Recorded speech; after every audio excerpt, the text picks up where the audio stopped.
Na segunda parte da aula pública sobre o jornalismo em tempos de crise, Antônio Martins responde a perguntas do público da FESP, em São Paulo. Com as eleições do Donald Trump, você acredita que a mídia vai fazer essa virada e vai apoiar o discurso dele, visto que a maior parte da população apoiou esse discurso e agora pode ser que a gente tenha uma onda conservadora muito maior? Eu esperaria que a mídia norte-americana, e mesmo a de todo mundo e a brasileira, cobrasse do Donald Trump as enormes inconsistências do programa dele. Por exemplo, ele diz que é preciso retomar as obras de infraestrutura nos Estados Unidos, o que é evidentemente verdade, que elas estão devastadas, são em muitos aspectos semelhantes às do terceiro mundo hoje, mas ele fala isso ao mesmo tempo que é reduzir os impostos para quem pode mais pagar, que são os ricos, é uma incongruência completa.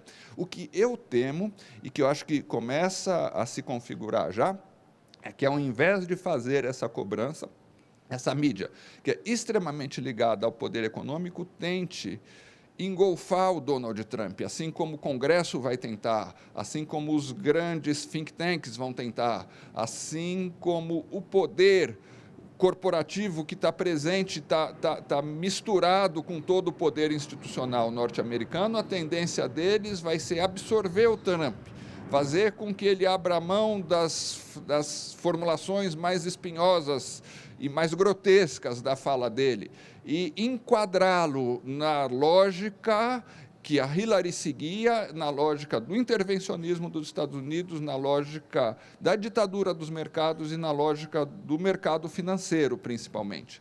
Então, enquanto isso, em contrapartida, o que nós esperamos dos meios alternativos dos Estados Unidos, que há uma rede muito importante também lá, é a crítica as posições xenófobas, as posições misóginas e as posições inconsistentes que o Donald Trump levanta. Ele fez demagogia com determinados setores do eleitorado, principalmente os norte-americanos brancos empobrecidos, que realmente estão sofrendo há 3 décadas, pelo menos, de devastação do seu poder de compra, de devastação dos salários, de aumento da desigualdade, de destruição dos serviços públicos. Mas ele é incapaz de dar respostas concretas.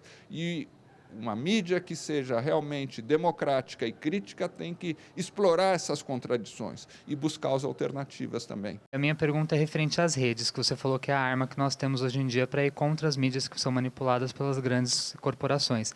Só que há também um ideal de que as redes são manipuladas também com ideologias de direita, porque são corporações que são totalmente financiadas por essas empresas de direita e, de certa forma, ainda também manipulam a informação dentro da rede. E como que a gente consegue brigar contra algo que está dominando o mundo, que é a internet, e tudo isso não tem como a gente ir contra? E que arma que nós temos para ir contra todas essas ideologias conservadoras hoje em dia? O que eu acredito é que nós vivemos efetivamente na época das redes. Tanto é verdade que os próprios meios de comunicação tradicional tentam se imiscuir nessa nova lógica, tentam surfar nessa nova lógica. E o sistema político também. E ambos se servem de mecanismos, inclusive, de baixíssimo nível. Por exemplo, a criação de exércitos de robôs que povoam as redes sociais e saem difundindo como se fossem seres humanos o discurso do ódio, o discurso da discriminação, mentiras, boatos. Isso é terrível porque nós transferimos para a internet a crença que nós depositávamos antes nos velhos jornais. E se essa internet é povoada por esses exércitos falsos, fakes de robôs que vivem transpirando preconceitos, difundindo informações falsas, de maneira completamente aética, isso cria um problema gravíssimo de informação pública. Mas nós vivemos nessa sociedade, nós não podemos escapar dela. A nossa disputa tem que ser feita nela.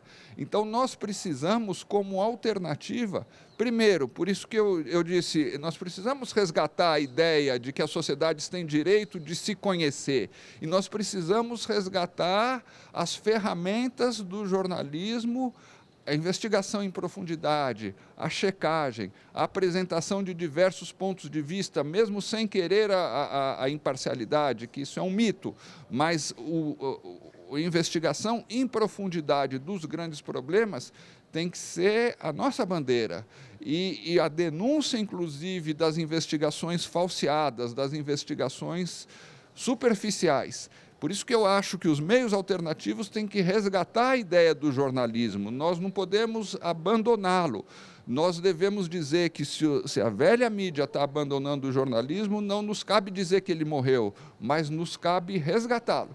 E, em segundo lugar, também relacionado à sua questão, eu acho que nós temos que questionar muito claramente a monopolização das redes sociais. As redes sociais devem começar a ser vistas como território público, como um bem comum, assim como são as praças públicas, por exemplo. Uma rede como o Facebook não é constituída pelo seu proprietário, é constituída pelas informações, pelos pontos de vista que milhões ou que bilhões de pessoas aportam todos os dias. Então, elas não podem ser, assim como há 100 anos ou há 200 anos, as lutas sociais fizeram com que as relações mercantis não fossem dominadas apenas pelo patrão, mas enquadraram, regulamentaram, criaram legislações, transformaram, num certo sentido, a fábrica num território público, onde há um salário mínimo, há o direito de férias, há uma semana de trabalho, há certas liberdades, embora isso nunca tenha sido completo, mas a fábrica não é o território onde o patrão manda e desmanda, é regulado por leis. Também a internet, que é onde se concentra boa parte hoje da riqueza coletiva, e essa riqueza é hoje dominada por 3 ou 4 corporações, deve fazer parte da nossa pauta de transformações do mundo, compreender e formular e dizer que essa riqueza é uma riqueza social e que, portanto, ela tem que ser regida de forma democrática. O Facebook não pode estabelecer o que ele censura e o que ele não censura. O algoritmo dele precisa ser não o algoritmo que eles podem alegar que é um segredo comercial, mas as lógicas que presidem o algoritmo têm que ser públicas. E a sociedade, os usuários e a sociedade como um todo têm que ter direito de ação em relação a isso, de opinar e de influir nesse algoritmo, porque essa riqueza é algo óbvio, mas precisa ficar claro e precisa ter força. Achei bastante interessante, trouxe aspectos que às vezes nós não paramos para pensar, tanto quanto na parte de financiamento de mídia e como o jornalismo tem que se instaurar no século XXI e com as novas modalidades de jornalismo. Então, eu acho que foi bastante produtiva essa aula. Para a gente pensar a comunicação como uma prática social transformadora, né? Eu acho que essa é a contribuição do Antônio Martins para fazer a gente repensar a comunicação, fugir dos velhos modelos, das velhas dinâmicas e fazer o que ele faz, em outras palavras, né? Que é trazer uma outra perspectiva para a profissão, né? Progressista, que foge de questões tradicionais.